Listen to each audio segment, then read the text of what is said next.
Hi అండి, welcome to my channel Mary చేతి వంట. అందరూ బాగున్నారా? రవ్వ కోకోనట్ కప్ కేక్ అండి. చాలా సింపుల్గా, చాలా సులువుగా, ఇంట్లో ఉన్న ఇంగ్రీడియంట్స్ తోటి చాలా టేస్టీగా, చాలా స్పాంజ్గా, అది కూడా ఓవెన్ లేకుండా ఇంట్లోనే చక్కగా ఎంత మెత్తగా చూడండి, బాగా పొంగిందండి. చాలా మెత్తగా ఉందండి, చాలా టేస్ట్ కూడా ఉంటుందండి. చాలా చాలా టేస్ట్గా ఉంటుందండి.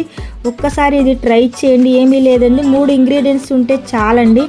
అదేనండి, రవ్వ కోకోనట్ మిల్క్ ఉంటే చాలండి, చాలా టేస్టీగా చేయొచ్చండి. అయితే వీడియోలోకి వెళ్ళిపోదామండి. ఒక బౌల్ తీసుకొని ఒక కప్పు బొంబాయి రవ్వ, ఒక కప్పు పాలండి, అది బాగా కలుపుకున్న తర్వాత ఒక అరగంట పక్కన పెట్టండి. తర్వాత ఒక కప్పు కొబ్బరి తురుమును వేసుకోండి. అరకప్పు రూమ్ టెంపరేచర్ ఉన్న పెరుగును వేసుకోండి. అది వేసుకున్న తర్వాత చూడండి, ఒక అరకప్పు పెరుగును వేసుకోండి. అయితే బాగా కలిపిన తర్వాత పావు కప్పు ఆయిల్ వేసుకోండి. బేకింగ్ పౌడర్ అండి 1 teaspoon, baking soda 1/2 teaspoon, అయితే వెనిలా ఎసెన్స్ 1 టీ స్పూన్ తీసుకోండి. ఐసింగ్ షుగర్ 1 కప్పు తీసుకోండి. ఐసింగ్ షుగర్ అంటే ఏమీ కాదండి, పంచదారని మిక్సీ ఆడిస్తే అదేనండి ఐసింగ్ షుగర్ అయిపోతుంది. ఎలా పడితే అలా కలపకూడదండి, కట్ అండ్ ఫోల్డ్ మెథడ్లో కలపాలండి. చూడు, బ్యాటరీ చిక్కగా ఉండడం వల్ల నేను ఇంకా పాలు వేసుకున్నానండి. చూడండి, ఇలా బాగా కలిపిన తర్వాత కప్ కేక్ అన్నాను కదండి, ఇలా నా దగ్గర స్టీల్ కప్పులు ఇలాగా 4 సమానంగా ఉన్నాయండి. కొంచెం ఆయిల్ రాసుకొని దాన్ని డస్టింగ్ చేసుకోవాలండి.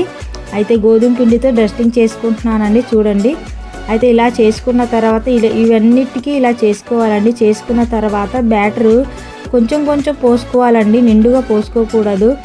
అంటే బేక్ అయిన తర్వాత పొంగిపోతుందండి. ఇలా 2 టైమ్స్ ట్యాప్ చేసుకోవాలండి. అయితే బాదం పప్పు చిన్న చిన్నగా చాప్ చేసుకుని అది కూడా అయితే వేసుకోవాలండి. తినేటప్పుడు చాలా టేస్టీగా ఉంటుందండి, చాలా బాగుంటుందండి.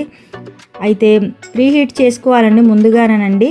ఇలా ప్రీ హీట్ చేసుకున్న దగ్గరనండి ఇలా పెట్టుకోవాలండి. ఒక 20 నిమిషాలు అయినా పడుతుందండి, లేకపోతే 30 నిమిషాలు అయినా పడుతుందండి. చూడండి, బేక్ అయిందో లేదో ఎలా తెలుసుకోవాలంటే ఒక నైఫ్ని గుచ్చుకోవాలండి. తర్వాత అంటుకోకపోతే బేక్ అయిపోయినట్టేనండి. చూడండి ఎలా స్పాంజ్గా వచ్చిందో చూడండి, చాలా టేస్టీగా వచ్చిందండి. మీరు కూడా ఇలా ట్రై చేసి ఫీడ్బ్యాక్ ఇవ్వండి. మీకు నచ్చినట్లయితే లైక్ చేయండి, సబ్స్క్రైబ్ చేయండి, బెల్ ఐకాన్ నొక్కండి. ఎవరు చూస్తున్నారు కానీ సబ్స్క్రైబర్ చేసుకోవట్లేదు, ప్లీజ్ సపోర్ట్ మీ.